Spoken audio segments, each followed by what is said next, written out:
माघ महामहत्तम अध्याय 8। हरे कृष्णा, राधे राधे।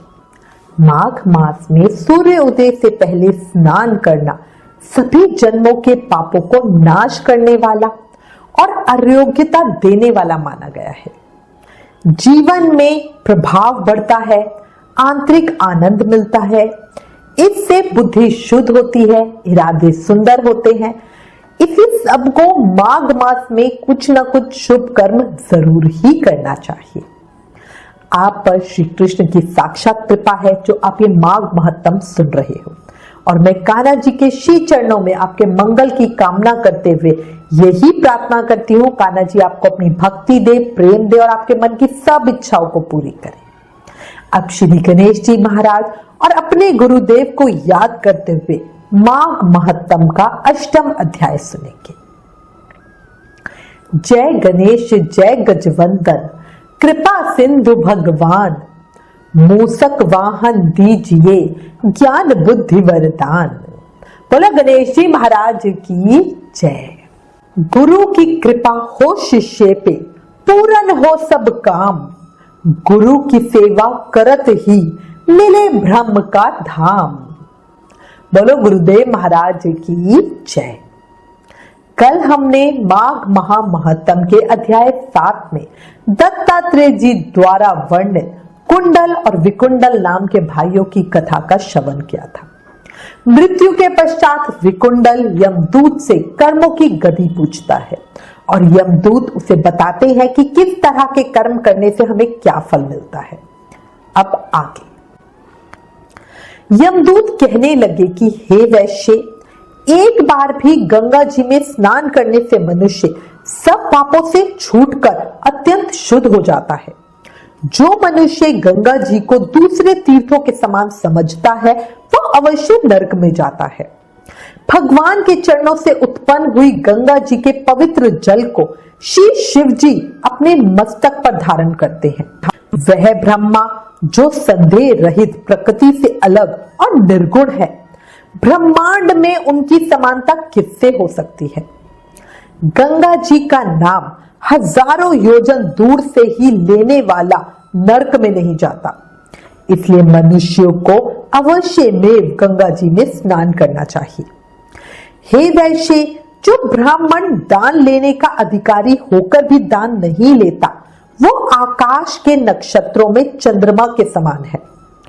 जो कीचड़ से गौओं को निकालता है, जो रोगी की रक्षा करता है या जो गौशाला में मरता है वो आकाश में तारा होता है।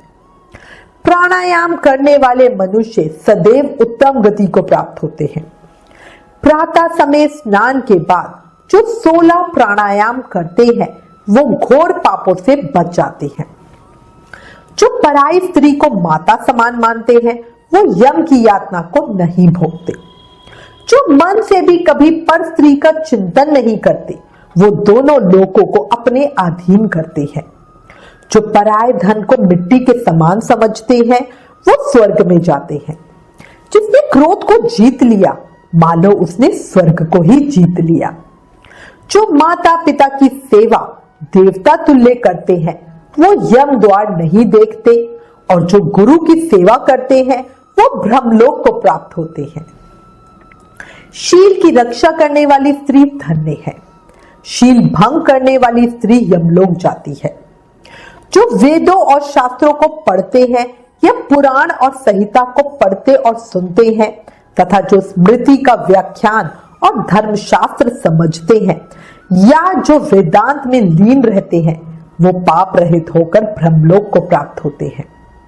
जो अज्ञानियों को वेद शास्त्र का ज्ञान देते हैं वे देवताओं से भी पूजित होते हैं।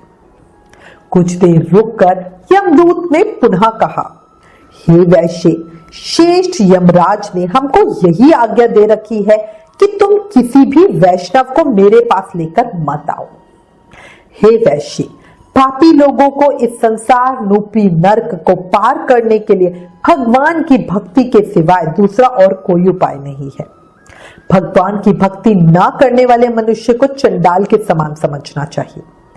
भगवान के भक्त अपने माता पिता दोनों के कुलों को तार देते हैं और उनको नरक में नहीं रहने देते। और जो मनुष्य वैष्णव का भोजन करते हैं वे भी भगवान की कृपा से श्रेष्ठ गति को प्राप्त होते हैं। बुद्धिमान को सदैव वैष्णव का अन्न खाना चाहिए, इससे बुद्धि पवित्र होकर मनुष्य पाप नहीं करता। गोविंदाय नमः इस मंत्र का जाप करते हुए जो मनुष्य मृत्यु को प्राप्त होता है वह परम धाम को प्राप्त होता है, इसमें कोई भी संदेह नहीं है। जो सदैव ओम नमः भगवते वासुदेवाय इस मंत्र का जाप करता है उसके बड़े बड़े पाप भी नष्ट हो जाते हैं।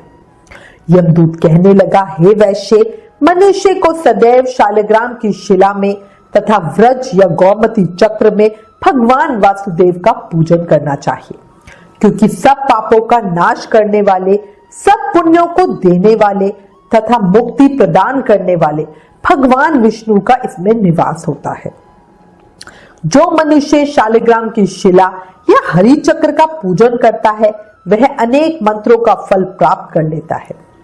जो फल देवताओं को निर्गुण ब्रह्म की उपासना में मिलता है वही फल मनुष्यों को भगवान शालिग्राम का पूजन करने से मिलता है।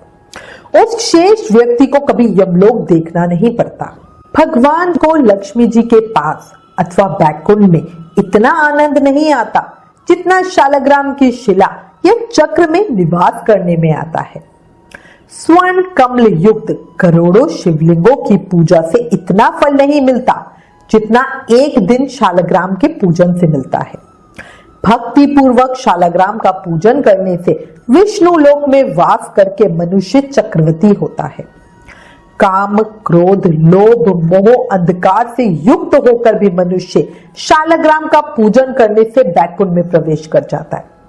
जो सदैव शालिग्राम का पूजन करते हैं वे प्रलय काल तक स्वर्ग में वास करते हैं।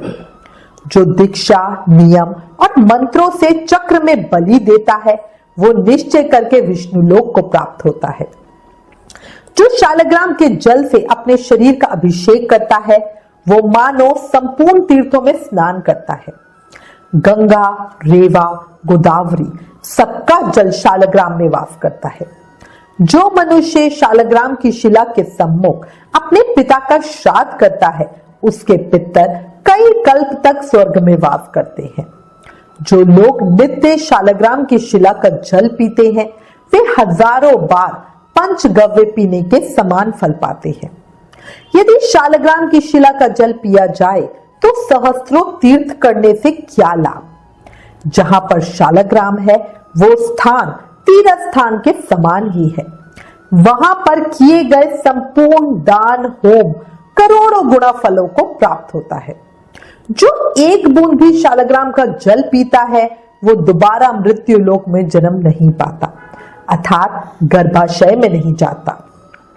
शालिग्राम शिला में जो कीड़े मकोड़े एक कोस के अंतर पर मरते हैं वो भी बैकुंठ को प्राप्त होते हैं। जो फल वन में तप करने से प्राप्त होता है वही फल भगवान को सदैव स्मरण करने से प्राप्त हो जाता है। मोहवश अनेक प्रकार के घोर पाप करने वाला मनुष्य भी भगवान को प्रणाम करने से नरक में नहीं जाता। संसार में जितने तीर्थ और पुण्य स्थान है भगवान के केवल नाम मात्र के कारण से प्राप्त हो जाते हैं। माघ महा महत्तम अष्टम अध्याय समाप्तम। इस अध्याय में यमदूत ने बताया है कि जो गंगा माता शालिग्राम जी की पूजा करता है वो सभी पापों से मुक्त होते हैं, इसलिए सभी गंगा जल का सेवन करें, शालिग्राम जी की पूजा जरूर करें। कल माघ महा महत्तम के अध्याय 9 में आगे की कथा सुनेंगे। क्षणभंगुर जीवन है पगले, कर ले प्रभु का ध्यान, ना जाने कब दे का पंछी कर जाए प्रस्थान।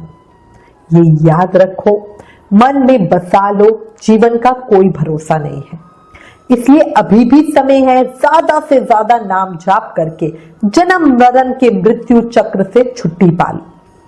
कलयुग केवल नाम आधारा, सिर्फ नाम जाप करके ही भक्ति, मुक्ति, शक्ति, प्रेम सब पाया जा सकता है। अपनी हर सांस के प्रेम से मन से जाप करते रहो और बोलो हरे कृष्ण कृष्ण कृष्ण हरे हरे, हरे Ram Ram Ram Hare Hare. Please in videos को अधिक से अधिक शेयर करें। माघ मास के प्रभाव को सबको बताओ, अपने शास्त्रों का प्रचार करो, ये भी एक सेवा है। Please like, share and subscribe. Thank you. Hare Krishna.